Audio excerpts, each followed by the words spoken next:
Want to hit record? All right, thank you everyone. So this is the fourth topic meeting for the Envision South 13th Street Together plan. And we're looking at the identity of South 13th Street and Oklahoma Avenue. Go ahead, Kevin. All right, so the past meetings included one on transportation and streets, personal safety and crime, parks, recreation, and trails. All of these meetings, including today's, came out of the survey results that we've received so far in terms of being the priorities for the community. So we've been posting the presentations on the website and on social media, and we invite you to invite others to look at those. We're also working on getting all the notes up from all these meetings to continue the conversations online. And if you need a Spanish translation, the phone number and code are at the bottom of the slide, or each slide. Go ahead. All right, so today, I'm just going to go over the project briefly. This will sound similar to some of you that have already been, but for those that haven't, we'll hear it today. Then Stephanie will talk about what we've heard. Then you'll receive some information from our commercial corridors team at the city about commercial corridors and bids. You'll hear a little bit about the history of the area and from Leif from the Crisol Corridor BID and one of our business owners. And then we'll talk about placemaking and identity as well. And then we'll go into a discussion. So the city of Milwaukee is divided into 14 different comprehensive area plans. These guide future development with land use, design, and catalytic project recommendations. This plan amendment is within the southwest side planning area primarily. It also on the northern side is part of the near south side plan. Both of these were adopted in 2009. So we're looking at this area between Harrison and Morgan and 6th and 20th Street, focused around the South 13th Street corridor and Oklahoma and the neighborhoods in the area. Also informing this effort is the Kinnickinnick River Corridor Neighborhood Plan, which was completed in December 2009. And this was a joint effort between MMSD and 16th Street Community Health Centers to develop this plan with a lot of other partners. So in terms of the planning process and timeline, this is a strategic action plan. So it's really diving into recommended projects, and we're looking to all of you to help recommend what those projects are and prioritize them, identify timelines, identify responsible parties, and define next steps. As a comprehensive plan amendment, this will direct the city and partners to move forward with implementing these projects, and also helps us apply for grants and other funding to see them through. And the reason this happened is the BID and the community, really brought forth the need for this action plan to look at how to reinvigorate the South 13th Street corridor in Oklahoma and the surrounding neighborhoods and amenities in the area. So this began through a survey with community partners in the spring is when it launched. We had an official city launch in August, and then we moved into this fall and winter with community meetings and outreach. After these 4 topic meetings, there'll be continued outreach on social media, and we invite you to reach out to us at any point. And then we'll be coming back with some more meetings as well to talk about what we've gathered, what might be missing, and work with the community to work on recommendations, and then finally getting to a draft plan and moving to adoption in the spring of 2021. And now I'll hand it over to Stephanie. Great, thanks, Amy.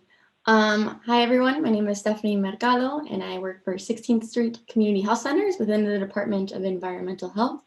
And why is it that this meeting is focused on identity? Well, we've heard from over 220 survey respondents that this neighborhood has character, that there's a sense of nostalgia, that they pride themselves on the diversity of their neighbors and their residents. So here are a few quotes that kind of highlight that sentiment. We have the people really enjoy the eclectic nature of the neighborhood.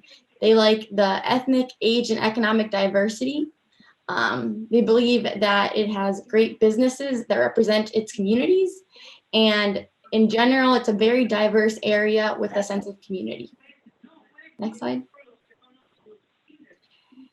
When we're thinking of this plan, we want to consider how do we incorporate the themes of nostalgia, diversity, and community when addressing some of the concerns people had.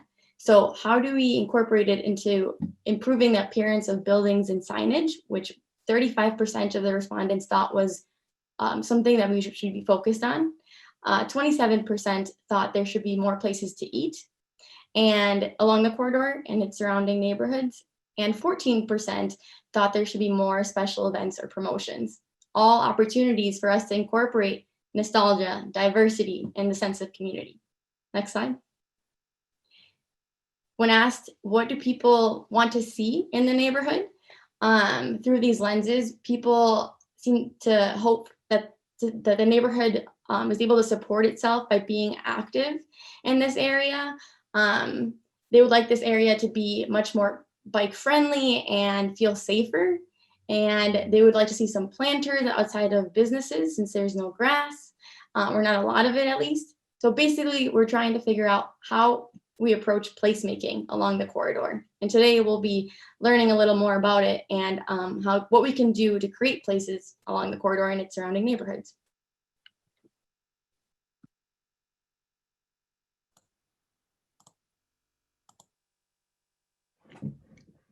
All right, hi. So I'd like to invite everybody to look at this slide and look at these different places and think about how you might feel if you were in these different environments. As you can see, they're pretty different from place to place. And this is what we mean when we talk about placemaking. It's the environment, but it's also not just about what you feel when you're there, it's how we get there. So, next slide. So placemaking is not only, what exists on the sides, the buildings, the street, in the air. It's also about the process for the community working together and really coming up with a shared vision for how to change their surroundings to be a place where they want to live, work, and play. It's about building on the identity that's there. It's informed by that and how to really visually show what people enjoy and how it can evolve into things that people want. So placemaking overall, it's informed by the community. It's the functions that are directing the form. So not putting up buildings first, but really thinking about what those buildings should be. It's inclusive. It invites everybody, every ability and every background. It accommodates for different transportation modes. So some of the comments talked about how they don't want this just to be a corridor for cars or these corridors for cars, but really accessible for everybody. It's culturally aware. It evolves over time. So looking at how this place is changing with the times. It's transformative and it's sensitive to the context of the area. So we'll get more in a little bit more detail into this when we move over into the Idea Flip discussion platform. And I'll give some examples from around the world and nationally. All right, and now I will hand it over to Natanael.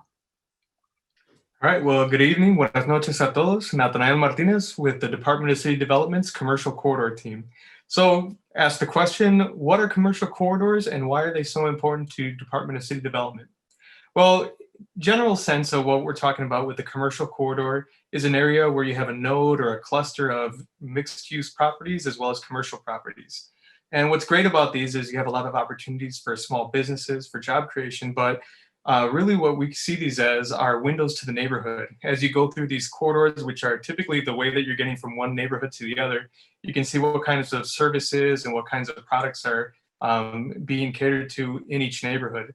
And when you do have strong ties between the neighborhood as well as the businesses, you see some great opportunities for culture and for placemaking. So what you can see in the slide is in the historic King Drive district, in the Cesar Chavez Drive district, there's homages to certain icons and activists from different cultures, and a real tie of cultural services and products that you can get in those districts.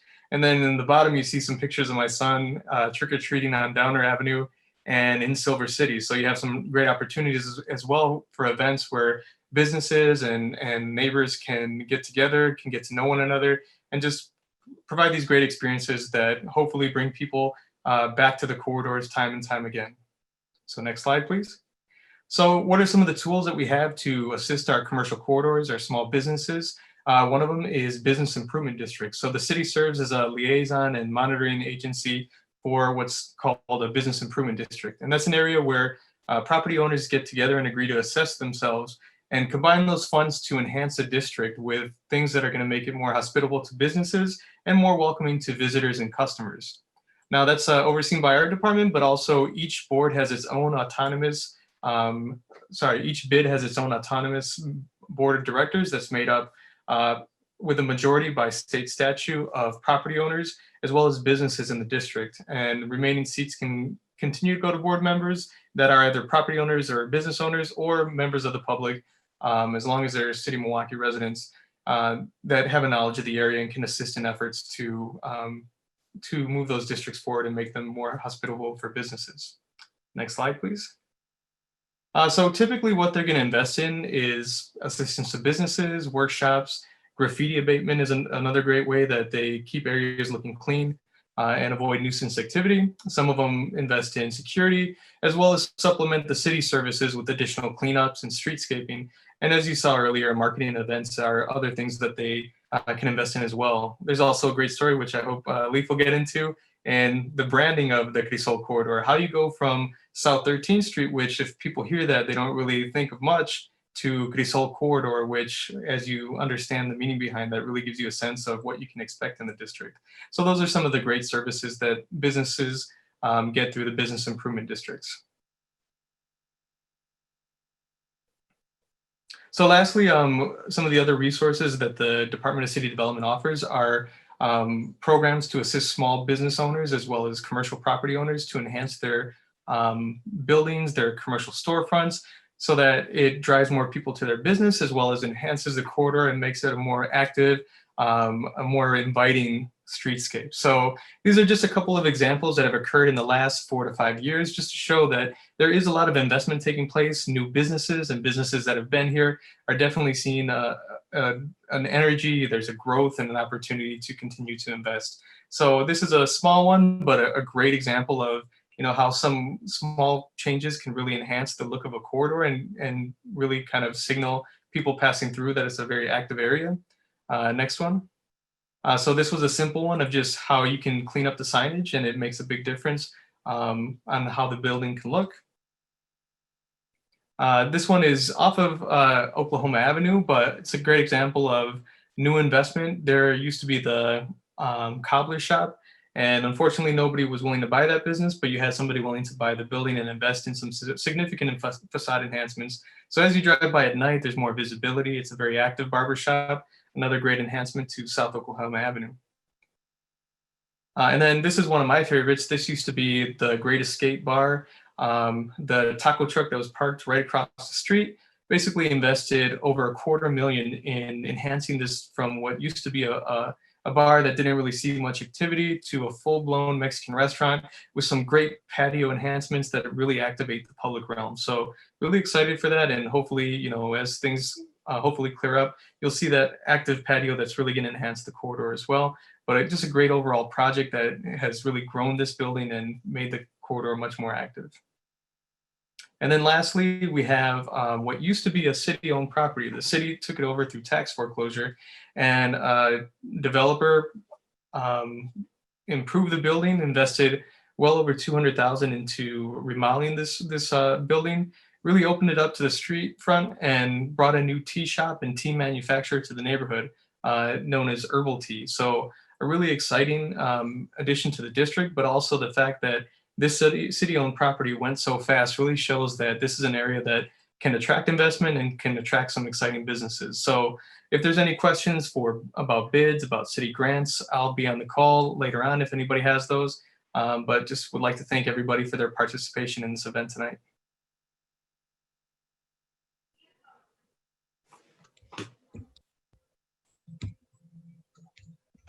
Hello, everyone. Thank you, Natanael, for that great kind of summary of what bids do and what they can do. So I work with Natanael quite often on the bid management side of things with the Crisol Corridor as executive director. And the Crisol Corridor as a business improvement district started in 2015 with its first funded year of operation. It was approved via Common Council the year prior. And as Natanael said, the business improvement district is a tool for privately owned commercial properties and businesses to pool their own funds to enhance what's already there or to bring to the corridor what's not yet there, but that they in the community want to see. So the major mission of the business improvement district, as it's been outlined by the board of directors and all the businesses involved, has been really improving the community's safety and security, including traffic and pedestrian safety. As we talked about in previous meetings, the BID has been heavily involved with promoting that with the painted bump outs and the new flashing signage and other amenities that we hope will slow traffic and keep people mindful of safety in the area. Another goal of the business improvement district from the beginning has been enhancing the physical appearance and improvement of the district's streetscape and commercial buildings. As Natanael touched on, the city has a great toolbox of different grants available, even beyond what Natanael even mentioned, to really help business owners and property owners enhance what they have already and bring it to the next level and really make it more inviting for the community and people outside of the community to come into, which is very important. Thirdly, which ties into more this term of identity, what do people associate with the district and how can we push that even further in the direction that we all want to see it as stakeholders, residents, property owners. That's promotion of the commercial corridor. As from what the bid sees is really more of a family friendly environment with a more diverse mix of retail and restaurant offerings. We already have a great mix of culturally diverse restaurants and food establishments, markets, things of that nature. And it reflects the community. The community's changed over the years, and we'll touch on that in a second as well. And it's been a really positive thing for the district and the residents, I believe, as well. As Natanael touched on, a few years back, the board of directors and the business owners came together with kind of a subcommittee that also included some residents at that time to kind of come up with a branding, at least for the commercial business improvement district, not necessarily the residential community, but many residents have taken on that name and branding because they like the kind of the new, fresh appeal of the color scheme and the name. And the name actually comes out of that planning process that we had for the branding. And one of our business owners and his wife happened to come up with this name, the Crisol Corridor. And what that means is in Spanish is kind of a melting pot or a bringing together of all these different cultures that this community has and continues to grow, and showcasing that in our commercial district and throughout the residential community when appropriate. So that was a really positive experience. We've gotten some great feedback from that. Of course, everyone has different opinions about the neighborhood they live in and the name it should have. But this name is really more exemplary of the commercial corridor itself and what the businesses and commercial property owners wanted to see to kind of refresh the district and bring new eyes and attention and positivity to the area. So in order to support this whole mission, the BID has created the following list of kind of resources for commercial property owners to take advantage of, similar to the city's programs, some of which are a little bit different. They have a property beautification grant, which are matching dollars to improve the exterior of their buildings and property. They have a safety and security grant that could be safety and security from a traffic and pedestrian point of view. It could be from a security monitoring and camera perspective, as well as access to their building, lighting, and other features that will help just make the area a safer and more inviting place to be. And also over the past year, like many other entities and municipalities and groups, we started a Safe Start grant package, which is focused on COVID-19 business relief.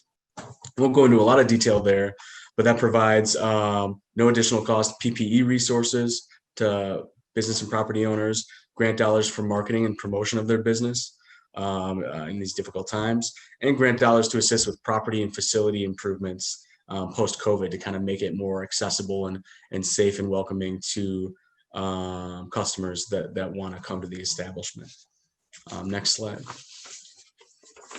So I had the great opportunity of meeting with a longtime business member to talk about the history of South 13th Street. And this is where I really hope we hear more from the residents and the property owners and others on the call today. I interviewed Patty Westfall. So she is the current owner of B&B Tap, a longtime bar establishment on South 13th Street, actually right across the street from Monterrey Market. And we'll be talking to Roberto Montemayor in a few minutes about his business and what he's seen on 13th. But Patty's business has been on 13th since 1974. She's owned other businesses in the area even prior to that. She kind of grew up in the area, raised her family in the area. So she was a great person to talk to about the history of South 13th Street and kind of what it was and what it's becoming and what she likes so much about being on 13th Street. You know, she really said when she was a kid and growing up with her family that they really saw South 13th Street as kind of the South Side's downtown area. And I think, you know, there's a lot of other districts that feel that way too, that, you know, when you're far enough away from downtown where you don't have access to those larger amenities, necessity, you know, drives the creation of a lot of great things. And there was an old large theater building that was where the Blue Kangaroo laundromat currently stands, as well as the Family Dollar, if you guys know where that is, close to 13th in Oklahoma. That was taken down in 1959. But we found a lot of other historical reference for the different properties you'll see on the screen there, which we'll get to in a second. Patty really saw, and she wanted me to relay this, that the diversity and the growing diversity in the community that's reflected in the businesses is really a strong point. And the fact that there's more and more businesses that are offering a more family-friendly retail and restaurant experience. As Natanael touched on, we have herbal tea. If you see the center photo there, that's a picture of their new signage that just went up over the weekend, which looks great. It's a nice refresh of a building that used to be housed a couple different nightclubs, one of which most recently was Lex Lounge. A little less desirable place to be, but you know, Patty said that's a great example.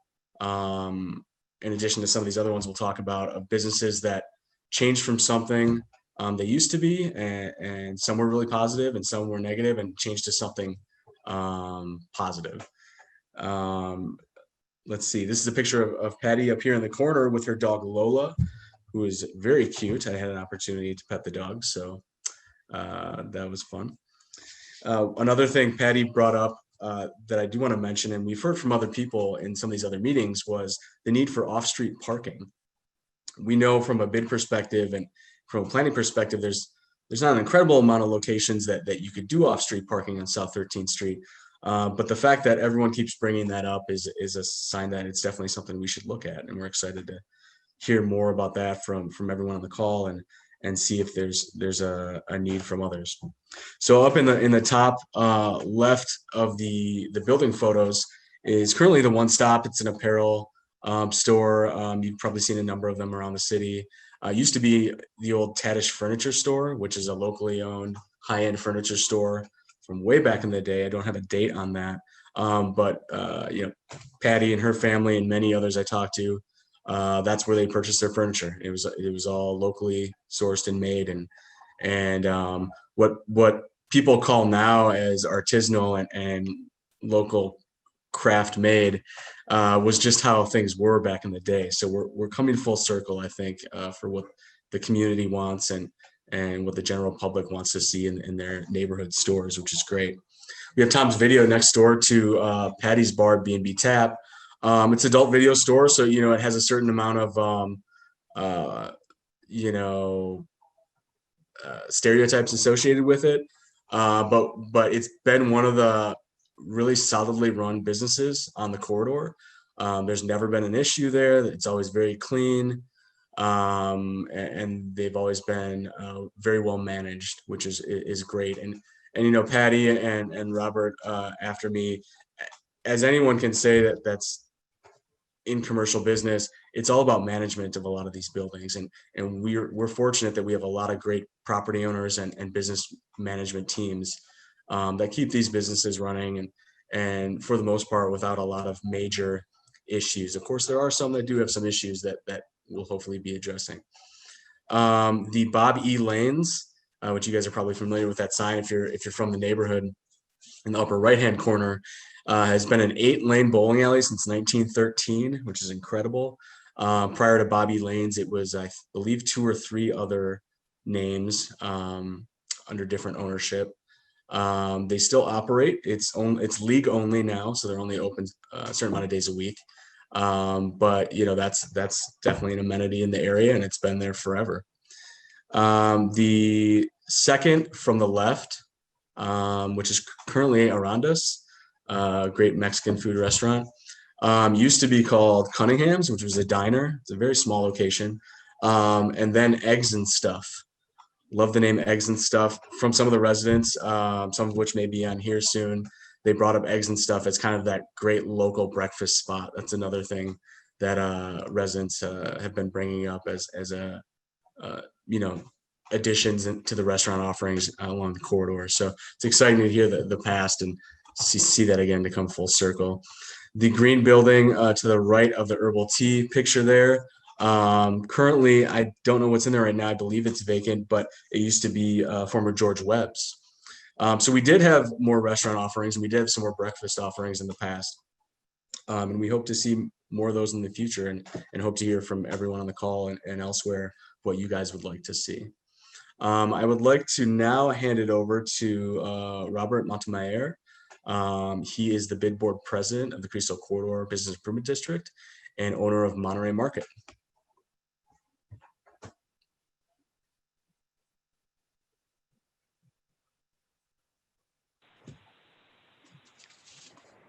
Yes, good evening all. My name is Robert Montemayor. I am, as Luke stated, the owner to Monterey Market. We did open up our grocery store back in 2010, but I've actually had a lot of interest in the neighborhood for a very long time, even before opening up Monterey Market back in 2010. Just a little bit about our store. Our market was established just because I used to own a different grocery store prior to, got out of that business, but I always saw, because I did own a property on 13th Street, but I always saw that there was a necessity for a grocery store in the area.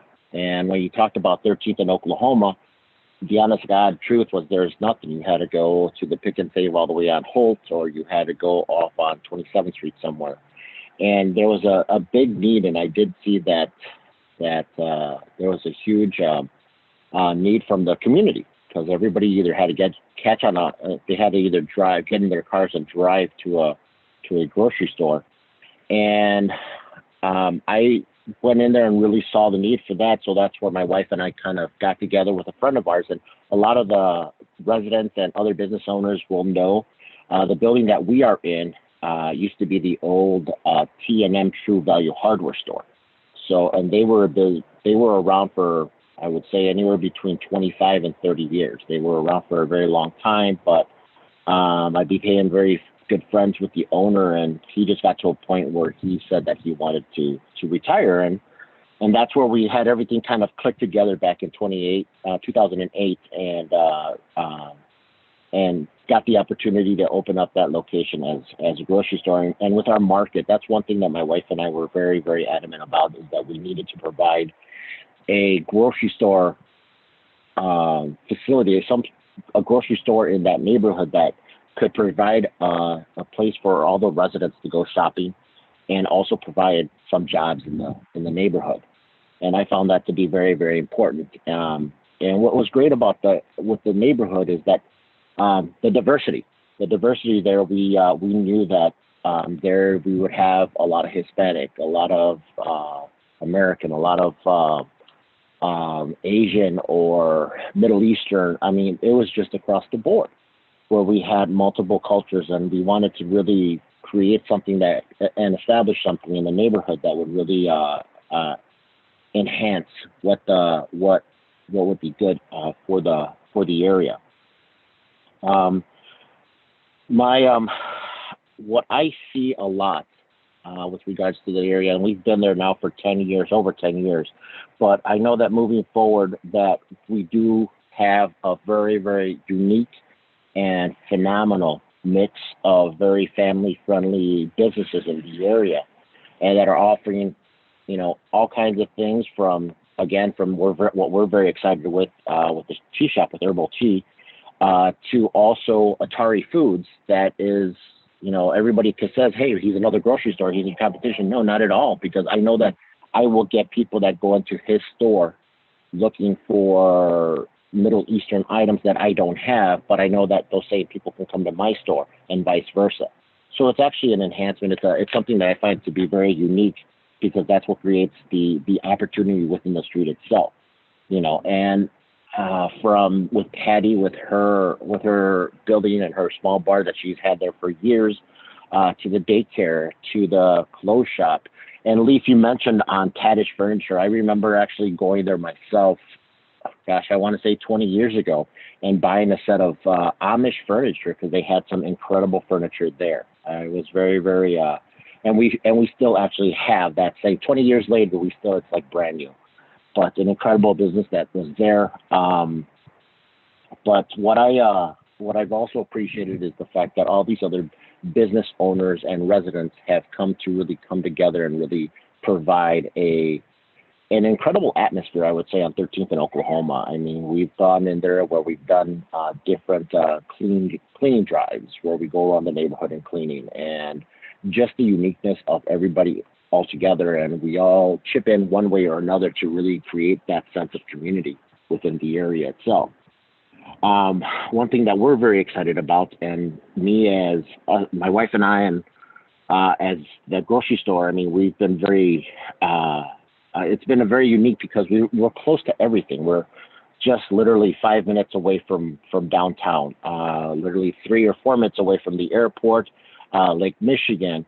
There's the interstate for my vendors. They find it to be very very easy for them to get to our location to drop off groceries, meats, dairy, whatever it is, because we're so close to off the interstate itself. But we've actually gone in there and established ourselves very well within the community itself, and really built our business around that as well.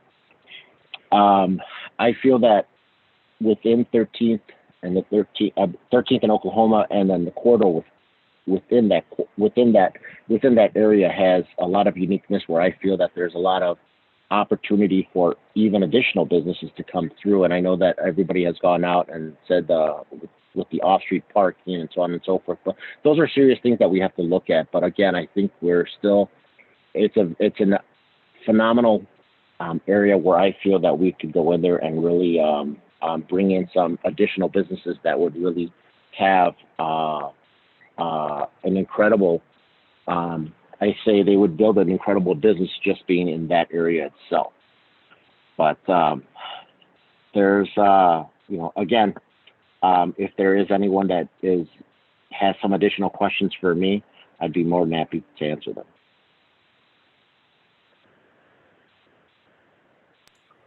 Great. Thank you, Robert. And now we'll pass it over to Melissa from the Health Department. Hi, my name is Melissa Seidl. I'm with the Milwaukee Health Department. So I'm here because the Department of City Development and Amy have been really proactive about incorporating health as a part of the planning process, since health is impacted by essentially every part of planning, policy, any sort of city activity does impact health. So we want to make sure that everyone else can see those connections between city planning and health as well. So mental health is a really important part of overall health and well-being for people. A well-known concept that some of you might have heard of is called Maslow's hierarchy of needs. And this is basically a pyramid showing the human needs for well-being. And at the very base are physiological needs like food, water, and shelter. Those are needed before anything else can come. And next is a feeling of safety and security. And then after that, in the very middle of the pyramid, Maslow calls it belongingness and love. And this encompasses the social connection that you feel in a good neighborhood. And so this pyramid makes it clear that connectedness is needed before humans can go to the top parts of the pyramid, which include things like self-esteem, prestige, and achieving your full potential. So the sense of community is all about feeling connected. Social connection can also improve your own physical health. It can help keep your BMI, your body weight, a little bit lower. It can improve your blood sugar levels. It can decrease cardiovascular mortality and cancer mortality just by having, even if you have those conditions, the social connection aspect can improve your outcome. And it can decrease depressive symptoms. So even if somebody is having mental health troubles, having that feeling of connection with your neighbors, your community can help you as well. Mental health is also important for cities themselves. Mental illness impacts people's productivity and their employment. It makes it difficult to continue supporting a family or invest in your own education. It increases the need for healthcare use and other things, which all ultimately end up as being a cost to a city, whether that's a financial cost or otherwise. And so this feeling of connectedness and belonging can really combat the symptoms of many common mental illnesses. And this keeps people more active and engaged as citizens. So a shared identity helps create this sense of community, and feeling like you're a part of your neighborhood is a very important thing for an individual's mental health. And so that means it's also important for the health of a neighborhood and an entire city. And back to you, Amy. All right, thank you, everybody. Thank you to all the presenters. We really appreciate your time. And now this is an opportunity, just if there's any questions that are specific to the presentation, feel free to unmute yourself and let us know. Kevin will be moving us over into the Idea Flip platform. For those of you who have joined us before, you know, and those of you that haven't, this is kind of the equivalency of what we might have with boards if we had an in-person meeting. We have virtual sticky notes and things like that we'll talk to. Since no one's unmuting yet, Kevin, let's switch over to Idea Flip. All right, thank you. So I want to get to the part where we can talk. First, I'm going to talk just a couple more minutes to talk a little bit more about placemaking and identity, to give you guys kind of an idea. So we've collected a bunch of examples nationally and internationally just to look at what placemaking can mean to a community. And by no means these are these things that we're saying should happen on 13th Street or Oklahoma or in the area. These are just ideas of what other communities have done. We really are looking to you all, the community, to inform what 13th Street and Oklahoma look like in the future. And so you'll see, you know, in the upper left, these are examples of painted crosswalks and rapid implementation improvements for bump outs, much as you've seen on 13th Street, but different ways of coloring them, and then permanent bump outs as well. In the area, you can put planters in, different colors, different things that mean things to the community. All right, and then over here, can we zoom in just a bit more? This is more of green infrastructure, really looking to green the environment. One of the things we heard was that there's not really trees and things like that. That's on Oklahoma. There are on 13th Street. There's not much room. It's a tighter corridor. But there are potentially, you know, with long-term bump out improvements, the ability to incorporate green and green infrastructure to help with stormwater management along the corridor. So here are some ideas that you see. And then Kevin's going to move down. And here we're looking at what's in the air. So these are all different places that have used a variety of treatments, some, permanent with large arches, some less permanent for events, but really looking at the variety of contexts and how they all create different feelings and mean different things to these different cities and communities. All right, next. And in a couple conversations, we've talked about artistic bus stops. So the examples on the left are a couple of Milwaukee's art bus stops. I think the most recent one is that Becoming Villard on the bottom left. And then the other three are some more international examples of some very unique treatments for bus stops. Just wanted to share those. All right, next. And then there's been some discussion about wayfinding, how people get around, how they become familiar with the community.